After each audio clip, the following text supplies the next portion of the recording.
Welcome back to Raise the Roof here. My guest, Mike Vargas, freshman on the Fairfield University Karate Club. Now, Mike, where are you from? Queens, New York. You're from Queens, New York. What part of Queens? Jackson Heights. You listening out there, Parmack? Got another Jackson Heights boy. My housemate, Rob Parmack. Oh, speaking of which, he was my next door neighbor in Queens, Rob Parmack. Yeah.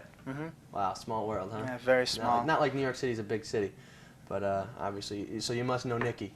Nicky. Who was that, his brother? No, it was one of his down. Actually, we borrowed a couple lamps from Nicky. He's, I guess he lived down the way. We met him. I don't know. It's a big neighborhood. But so, what brought you to Fairfield? Well, it was a nice campus. It wasn't a place which wasn't too far away, yet too close. You know, it was just the perfect distance from where I lived.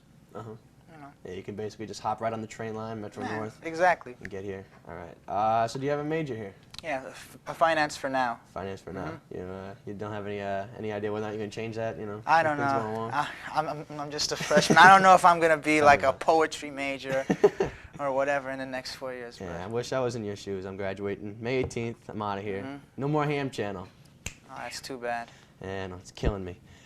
So you're a member of the Karate Club. This is obviously your first year. Tell me a little bit about the Karate Club, what they do. Oh, well, it's a small group which meets twice a week from 7:30 to 9:30, and what we do is like we just practice karate. We do katas. We learn self-defense techniques. We spar. You know, all those good elements which make karate fun. You know. Okay. Now, I mean, I know as for myself, I'm not exactly well versed in the karate lingo. I mean, I knew as a kid growing up, Karate Kid, you know, Ralph Macchio, fighting, beating the Cobra Kai, and then going home with Elizabeth's shoe. It's all fake. Yeah, well, going home with Elizabeth's shoe, that was my big thing. But you mentioned like katas and stuff. Yeah. What exactly is a kata? A kata is like, okay, first of all, have you seen a Karate Kid Part 3? I have. Okay, now, do you know the ending where he starts going like that and all that? Like, yeah, when he was on top of the pier and stuff? Yeah, like that. Yeah. That's a kata. It's a kata. All right, so that's kind of like, they use that as kind of the warm-up kind of thing? Yeah, kind of. Okay. Now, the Karate Club, this is for all levels. It's not someone, you don't have to come in being a black belt. You can come in just wanting to learn how to do it. Exactly. Okay. Now, how many members in the do you have in the club? Right now, we have about 15. 15. Wow. All from all, you know, genders and age groups. Okay. Is it pretty well distributed? Yeah, it's very well distributed. But what was so funny was like on the first day, we had like 70 people. No joke, 70 people try out. But then we had this instructor. He's very strict and he's very rough. His name is Mr. Peebles, and he scared like 65 of them away. Wow. So. Jeez. Now. You know what I mean? Now you said you had 70 people.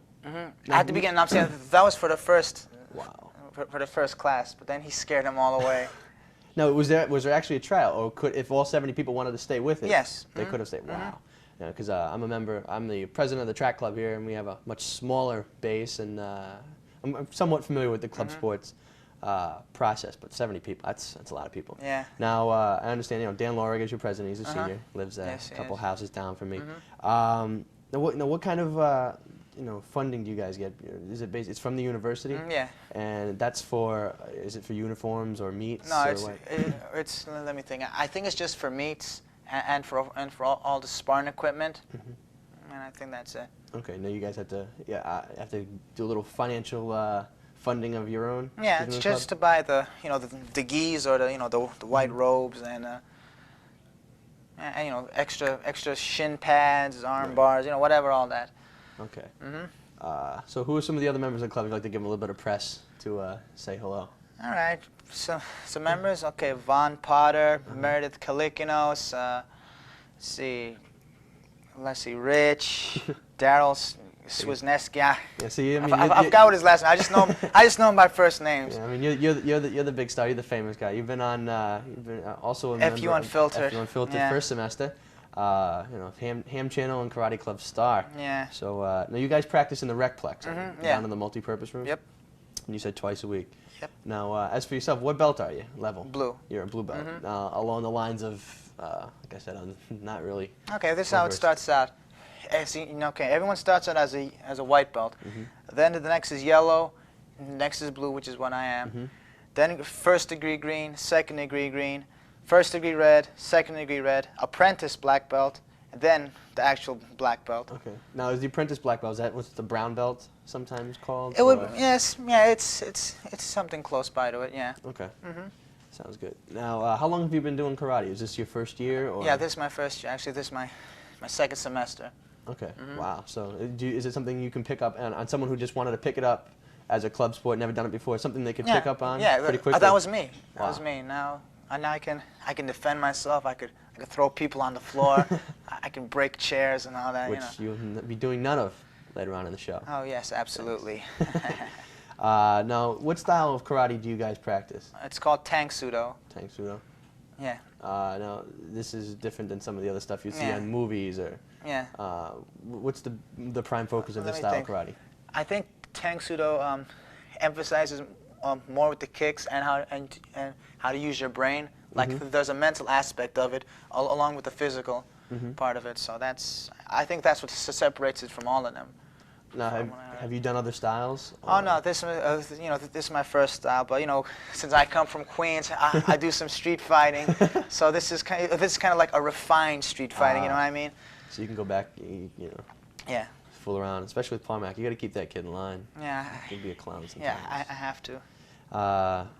So what kind of commitment does this club involve? I mean, I know some of the other clubs, including mine, involves a lot of time and a lot of effort. Tell me a little bit about what it takes to be a member of the karate club. Well, first of all, you have to want to learn, the style.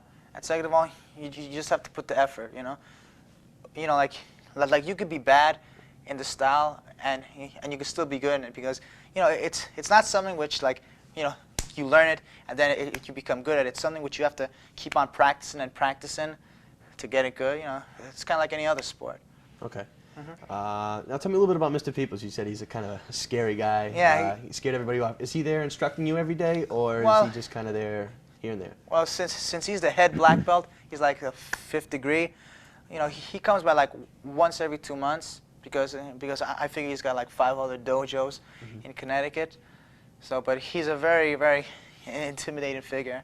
You guys do you have a chance to spar with him yet? Or? Oh no, since I've been here, I haven't seen him spar once, but I think he could whip some guys, but pretty good if you ask me. You know what I mean? Well, we're going to head to commercial now. When we come back, we're going to do a little demonstration here with Mike, showing me up and doing a little wah. There you go, right up me. All right, be right back.